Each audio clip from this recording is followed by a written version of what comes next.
Yeah, those caverns were simple but very effective, I think. So what about the regular dungeons? Did you like them? They were big, certainly, but they were also very linear, most of them. Yeah, guess so. Yeah. Yeah. I think the designs was good. I liked that they were big, so that's good. And there was also 2 heart pieces in everyone, like an extra thing to collect. Sometimes 3 even, right? No, No, it's just always true. Always still true. no. And they were actually hidden okay, so that was also quite cool. Like you had to go back to a room in the first one and turn off the light with your boomerang, just to Oh get. yeah. I think, the layout was designed quite well in most of them. The puzzles were pretty good in most of them. And the whole atmosphere of the dungeons really impressed me. I think the music was quite good in quite a lot of them. Especially City in the Sky was my personal favourite as far as atmosphere goes. And just the way they looked, like the vines everywhere in the forest temple, or the ruined buildings in Snow Peak. I thought that was really good. I love Snow Peak. That's probably my favorite. Yeah, I didn't like it at first because it was, you have these 2 people living inside the dungeon, which was weird at first. Yeah. But in the end, wow, snow everywhere, and it's great. Great Yeah, it was atmosphere. good. I have to say, these dungeons are all pretty original. Like they tried lots of different stuff. For example, City in the Sky, you have these Okkos? Yeah. Of course. Yeah. Okkus. You have them everywhere and you use them to fly around with, but it's just their city, Yeah. And you have, for example, the Goron mines. You even have Gorons living inside those mines. Yeah. It's a nice change of pace, I guess. I think from a design point of view, the dungeons are really great, if not the best in the entire series. Like, if you, for example, look at Snow Peak ruins, you have this castle from the outside and from the inside, and like you have lots of open areas in the dungeons, like outdoor areas, I want to say. And a very good flow and puzzles, and each dungeon is completely unique, so it's very great. But like already pointed out, it's very linear dungeons, which I don't enjoy as much. But generally, I think the dungeons were the best part of the game. I like on the GameCube, I made save games for each dungeon on different memory cards. Yeah. So I could replay them at any time, like Arbeiter's Grounds or Snow Peak. I played them so many times because they're really fun to play. And you even had to do it with the Forest Temple due to the time it takes. I think the Forest Temple I didn't make a save game because this one I didn't enjoy so much with the monkeys and. I don't know why. It's probably also my least favorite of the dungeons. Yeah. Oh, are you sure? I hated Lakebed Temple. No, I liked that one. I thought it was quite cool. Yeah, because it was. I don't know why. I think it's because it was the most difficult one. But I enjoyed as well. Like, really like the Sora armor in this game. Yeah. It's so cool and so well designed. Also the way it works. The whole underwater thing is really good, well designed in this game. Yeah. Like in Skyward Sword, we made a huge step backwards with the underwater stuff compared to Twilight Princess. I think the lake bed actually made a challenge. The first challenge. I thought the first 2 was quite easy, and the lake bed was a bit more difficult. Yeah, I don't mind hard dungeons, but what I didn't like about this was it's so uninviting. I mean, it's a dungeon. It's supposed to be. Even when it's a dark you enter it, the first you come into this corridor with enemies that you can't defeat yet, so you just have to swim past them, and then you get to the central room and you have no clue what's going on there. To me, I just felt like not throwing away the controller, but saving the game and continue it tomorrow when I liked the lake bed. I thought it was great, and I think the whole getting into the lake bed area just was amazing. It was a frustrating temple though. Yeah. Like it took me a good 2 hours to work out exactly what I was meant to be doing in there. Yeah. The first room, where you have to shoot down the pikes. My sister got stuck there. Yeah, I was a bit stuck there too. I have 2 younger sisters, and they sometimes play Zelda games because their big brothers play it. Ooh. But they got stuck in Lake Bed Temple like 10 years. No, not 10 years ago. When was it? 2006. Yeah. And they stopped playing then. I think. That's probably my favorite item. Not the ball and chain, but bomb arrows. The most awesome thing ever in Zelda. Bomb arrows. Oh, this is so awesome. That's true. I love using them. They're so destructive. Mm-hmm. Yeah. It's even the best way to blow up something, just because you don't have to wait for the bomb to go off. Yeah, exactly. Much faster. And you get so many arrows and bombs anyway, so just keep using them. Yeah. In general, I think the dungeons were a bit hit and miss for me. Some of them I really loved, and others were, I don't know, really bad in my opinion. Okay. So preference, I guess. It is. But the bosses, I think we can agree on one thing Too about easy. the bosses, Yeah. which is, They're too easy. yeah. Yeah, it's true. But that's because of the Of damage. saying for us alone. I think we need a hero mode. 16 times the damage. Yeah. Yeah, I agree. But Maybe yeah, not 16 times, but 4 times would be The boss I found the most annoying was probably the one City in the Sky. Just because I don't know. I fell down. I had to climb all the way up. It Yeah, it's took more like like- half a minute. It's more like a puzzle fight. I hate this. Yeah, it's not like it's difficult. It's not a just- real fight, it's just it doing took the...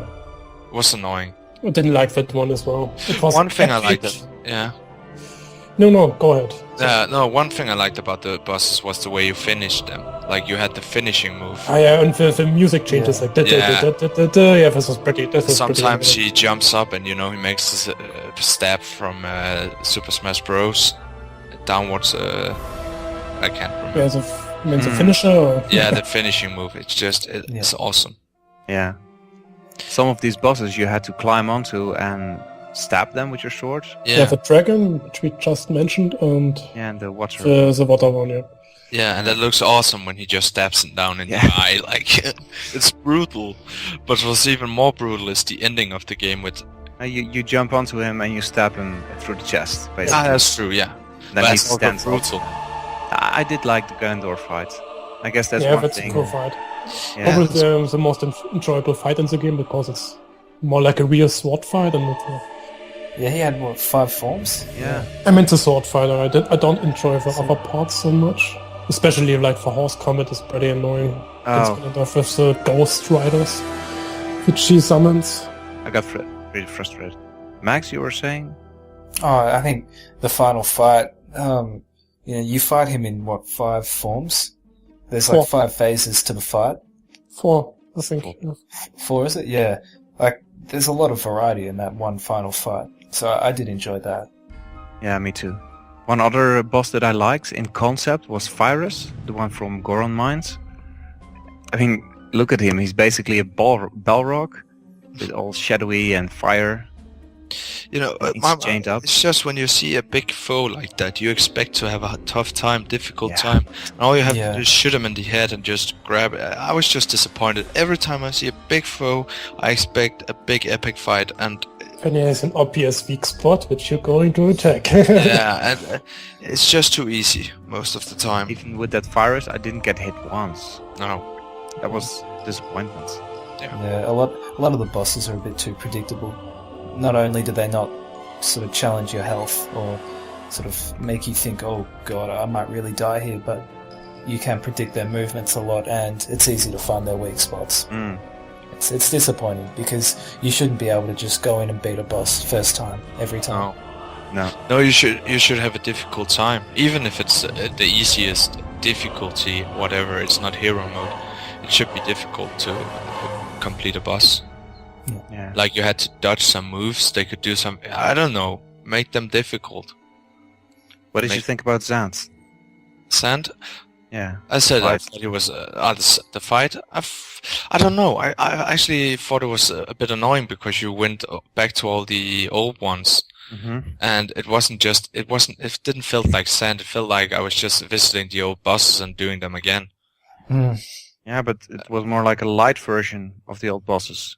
Yeah, Here but it was way easier than the regular it bosses. just didn't work for me. It was too easy because I knew all the fights that were easy. It was fast. Yeah. I wish Sand had like his, a bigger fight with him like Ganondorf because he was an awesome villain. I think he could have been fleshed out a little bit more. I was just disappointed with Sand. All the things about him, like it was Ganondorf controlling him, etc. Yeah. Yeah, you could have seen that coming. I have to say I that was still disappointed about it. it's pretty weird because the first time I played this game, I was really excited, and it was pretty high on my list. But now that I was playing it again, I was thinking, there are so many small things about this game that aren't right, and even bigger things. In spite of that all, it's still a good game. Yeah, it is. Like, I still think it's a very good game. It's got some really strong points that I don't think the rest of the series have matched. The soundtrack probably being the major one that I would point Dungeon layouts as well. Yeah. Probably one of the, I don't know, I still think Ocarina of Time Dungeons beats this, but they're still good. If you have a better layout. Yeah, It's a true. better gameplay, but I think Twilight Princess has a better designed dungeons. Visually.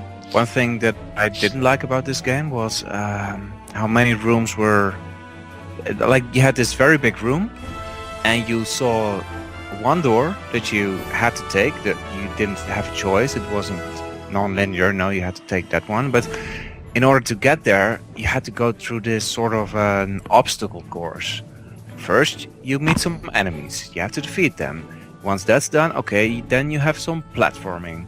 And after platforming, you have a puzzle, and then 2 more enemies, and then, ta-da, you arrived at the door. And that was just like a chore for me. Yeah, I didn't enjoy it all that much always, to be honest. Yeah. Yeah. It was a bit too simple, and it was always the same. I think the whole obstacle course thing got a lot worse in Skyward Sword, especially on the overworld. I can't wait. But yeah, I think Twilight Princess started it somehow. Yeah, I think they had a lot of things from Twilight Princess that they used in Skyward Sword. Yeah, Bad definitely. things. Talk about that game next time, I guess. Did you have any good or bad things to? About Which the one to dungeons or about the game? Anything?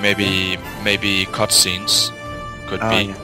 Like, you get into a room, for example, and they want to show the dungeon, and they want to show you where to go.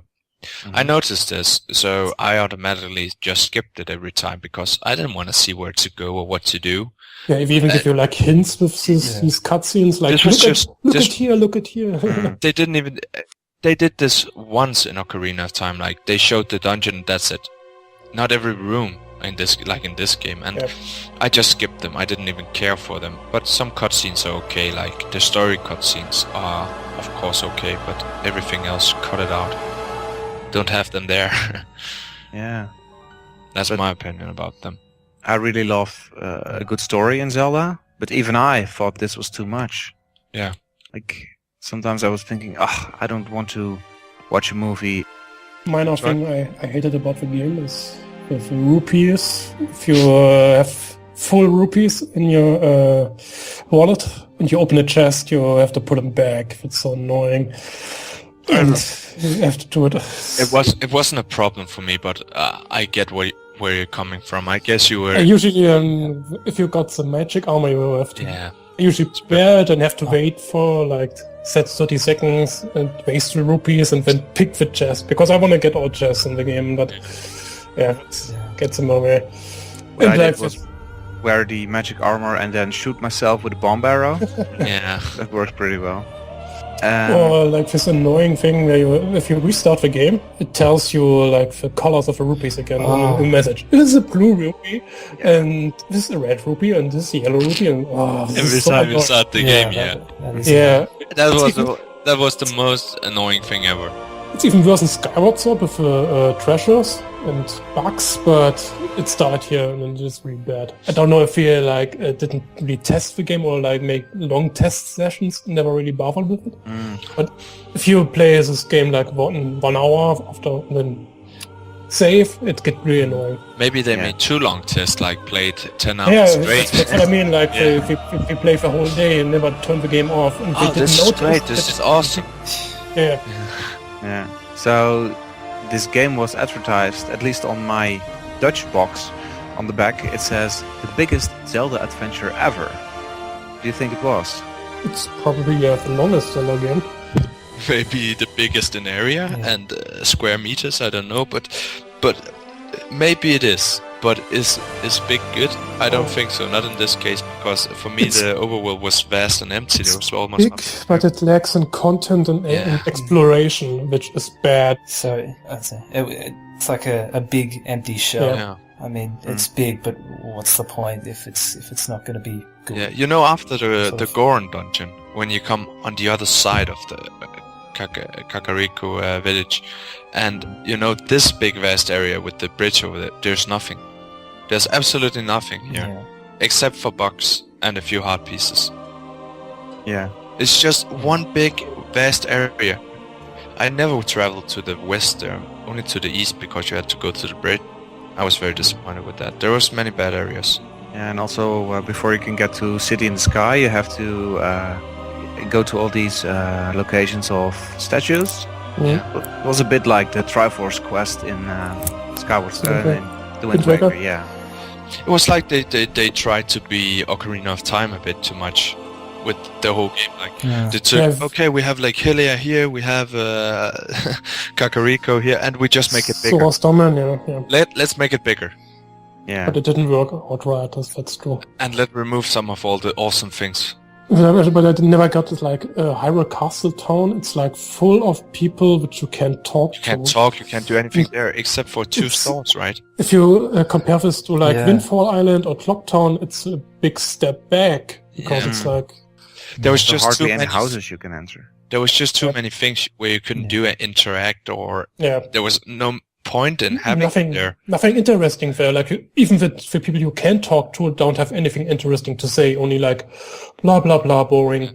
And it doesn't really. It's boring. The game has no exploration. But it's okay. Yeah. It's okay if they had done it in another way, like made it interesting, like Ocarina of Time or another Zelda game where you could interact, you could do stuff. But it just fails here. There's nothing of it. It's just Zelda game. It's the longest Zelda game, which But it's just the main quest. Yeah, it's everything. It's the biggest and longest Zelda game, but it's so shallow because it lacks exploration. It doesn't have the exploration value which other Zelda games offer. Which is why the game is not as fun and enjoyable as other Zelda games, in my opinion. I would almost say that 80% of the time I was doing the main quest, because that was what I was forced to do. What else could I do? Maybe more than 80%. Well, you can go for 100%, I guess, but... No, it doesn't have any I played the game. Like, what I was doing in the game was 80% of the time I was doing the main quest. Like, moving forward, progressing in the game, while in Ocarina of Time I was... It doesn't have any interesting side quests, No, while in other games I would be... Maybe 40% of the time I would be doing the actual game, while 60% of the time I would be doing something completely stupid. Just having fun. And they didn't have it here. Max? Yeah, because that's the point. I mean, it's too hard to sort of jump off the rails in this game. You're pushed onto a path, and it's hard to get off it. It's just not what Zelda should really be, in my opinion. I completely agree. Also, what I like in Ocarina of Time, you can backflip your way around to areas that you shouldn't go to. Like, you can get some pieces of heart by a smart backflip. But here they removed that. It's not possible to, like you said, leave the road you're supposed to be on. I don't think he meant glitches. Just Ocarina of Time is a lot more free game in general. Even without glitches, you can have a lot more freedom in Ocarina of Time than in Twilight Princess, and a lot more to explore. Like we already said, the scene where you first leave the forest, and like Ocarina of Time, the world opens. You can go to London Farm, get 1 heart pieces. You can go to the Lake of Hylia, get another heart piece from fishing. You don't have to go to Castle Town and speak to Zelda right away. You can go and explore and do silly things. In Twilight Princess, it's not possible. You have to go this way. You are forced to go into the next destination. That's the whole problem with this game. It's always very linear and always very forced. The great thing with Ocarina of Time is that you had every time you got to a new area, there was like 5 or 6 things to do. Yeah. So, did you know that this is pretty much the best sold Zelda game? Because if you combine the Wii sales with the GameCube sales, it sold more than Ocarina of Time on the GameCube. But if you combine Ocarina of Time with 3DS sales, Yeah, Ocarina true. of Time again is the best. Yeah. But yeah. It's probably got something to do with the release date. I Yeah. mean, this was a launch title for the Wii. I think this is the only time that a Zelda title has actually launched with a console. So it Yeah. probably has something to do with that. Okay. And also think the so Wii too. sold very well. So big user base. But still, we have these threads on Zelda forums going up every year, and there it's always voted 3rd or 4th on the favorite Zelda game list. What do you think? For many people, it was the first Zelda game. Maybe that's the explanation. Like, we started with the Wii and Twilight Princess, and yeah, if it's your first Zelda game is always something special. It will always remain to be your favorite in some way. Like, for me, it's Link's Awakening. For them, it's Twilight Princess. Because it was a very well received game. Yeah. But I also think that people in general prefer the 3D games. And if you look at it, there aren't too many of them. Yeah. Ocarina of That's Time, true. Majora's I Mask. do. I do too. yeah, and if you start with Twilight Princess, and then for many people, like, Ocarina of Time looks outdated, or this game is so old, and the graphics are not the same, and then they like prefer Twilight Princess. If you start with Twilight Princess, maybe it's a better game. But yeah, if you started with the Zelda Classics, you want maybe different things from a Zelda game, like exploration. Yeah. But if you play it for the first time, maybe you don't mind. Maybe you find it interesting enough. So it is. Mm-hmm. So I guess maybe a last point we could talk about. Nintendo said that they were thinking about remaking Twilight Princess in HD for the GameCube, but then no, not the GameCube, the Wii U, of course. But then they ended up making the Wind Waker HD. Do you think they will eventually remake this game? Would it be worth it? I don't think so. Yeah. I mean, it's sort of... Twilight Princess kind of, I think, failed to do what it really wanted to do, and that was to hark back to the success that the series had with Ocarina of Time. It just didn't quite do that, so I don't see the value of remaking a game that hasn't quite fulfilled its sort of aspirations, personally. And if they tried to fix the things they have to fix, they would basically be making a new game like Seasons and the first Zelda game. So Yeah. no. I think a remake I is guess. possible, but not in the near future. Like, Aonuma said that we wanted to wait at least 10 years Maybe. for a game, and it would be a lot more work than the Wind Waker HD, because you really need to... It's a more realistic game, so you need more details, better textures, and like so with the Wind Waker, it was only necessary to make better textures, scale it up, and that's it. But With this game, yeah. it's a lot of work to make a nice looking HD version. But will it be successful just by changing the graphics and the small complaints we have? Small Because complaints, like... Yeah, like the charm from Ilia.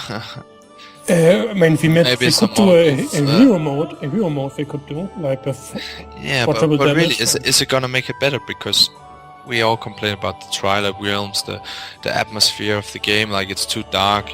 There's linear. There's I don't just think you can change the essential you stuff. can't- Like, you no. can't make this game non-linear, or suddenly it will stay basically no, but the that's same. what I mean. I think Yeah. the series, when this game was released, was maybe living on the name of Zelda, and it will be again if they try to remake it. But I just don't see it as a success, and I think it would be a waste of time of them.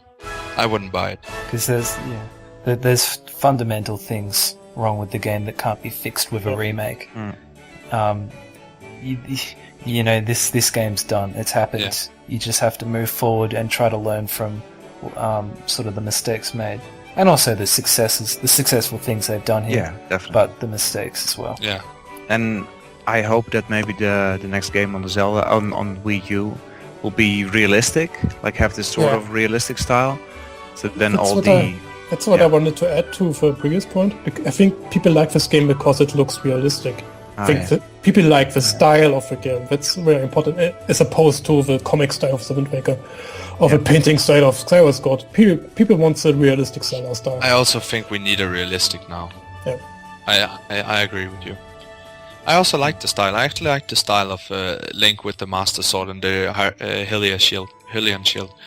It looks really awesome. I'm sick of it. I think it's overused by now. I really want a Link with different swords and different shields, like in Majora's Mask, for example. I would like this a lot more. Okay, I'm more into the Master Sword and the Hylian shield, to be honest. I think it's every Zelda game has this by now. Yeah, but I love the design. I can't wait to get the Master Sword and the Hylian shield.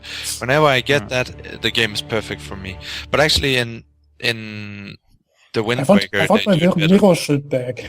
Yeah, the mirror shield from the Wind Waker and the Master Sword looks great together as well. Not the one from Ocarina of Time for me. I think we have enough material to start a podcast on Zelda U. Yeah. That's true. We could do that one day. But we have to do it before June. Okay, guys. Let's end this before we talk about that. Yeah. Yeah. Would you, crazy question, want to see a direct sequel to the Wind Waker? The Wind Waker? Twilight Princess? Oh, sorry. Twilight Princess. No. I know a lot of fans want a game that revolves around Midna. Or what do you mean? Do you want a sequel with Midna in the story? Or? Same Link or just the timeline? Although I guess we had Four Swords Adventures, which takes place after. And we had Link's crossbow training as a direct sequel, which follows the adventures of Link on with a crossbow. It was amazing. It was pretty fun. The story was the best. Yeah, the story I really enjoyed. It was at least better than Twilight Princess. Especially the part where you got the crossbow. Yeah. So what was your favorite item in Link's crossbow training? The crossbow. Mine as well. Max, would you like to go into the world of Twilight Princess again? No, I don't really see the point. I don't think there's sort of room in this storyline to expand it more into a sequel, and well, yeah, I think it's just done, this game. I don't think there's any point reviving it or trying to build on it. It could technically not take place in Hyrule, but in the Twilight Realm, I guess. But then it's too late. It would be too different. Yeah. Every time I hear the question, do you want a new Zelda game? Yep. Even after this one, I don't care. New game. But any new game is good. Yeah, but I don't know. I think the story is finished with this, like Max says. Come on, the mirror was broken now. Let it be. Yeah, it was a great ending. Yeah, if you make a game in this timeline, I really want Four Swords Adventures, a sequel to that story instead of Twilight Princess. Has more potential, you know. Yeah, I guess. Yeah. I do have to agree that the goodbye of Midna is perfect as it is right now. Yeah. If you would bring her back, then this ending loses its strength. Yeah. At least for the fans who have played many of the games in the series and care about the story. Maybe we'll see Midna in Hyrule Warriors. Maybe. That's possible, actually. Yeah, would be a nice one. Yeah. Anything else you want to add?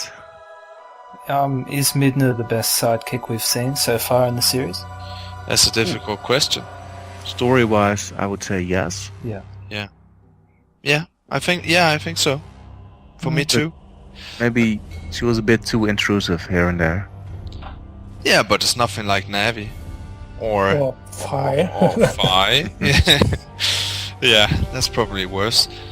Personally, I think Tattle from Majora's Mask probably found the balance between her own personality and guiding Link the best, but Midna was a strong sidekick. Yeah. Too strong. I think she completely overshadows everything in the game, including the main character Link, and so The player is indeed a slave to Midna's story, really. Yeah, I feel like Link is really dumb in this game, the way he acts, and I don't feel like I'm Link. For me, it's important that I'm Link, that I'm the hero. In this game, he's like the sidekick. He's the sidekick, and not the main character. Just doing her dirty work for her. Yeah. Midna is the star, Link is the sidekick. That's how it really is in this game. So I guess you should be the one telling Midna, "Hey, listen, hey, hello." Yeah, she doesn't really do that. I mean, she's not as annoying, but she takes control of you, basically. Yeah, it's a very Yes, his plots and themes. yeah, it's a very story-driven Zelda game. Yeah. I guess it's nice they tried it, but they need to find the right balance in there. Yeah. So in general, I think this is a great game, but it's just crippled by too many bad elements.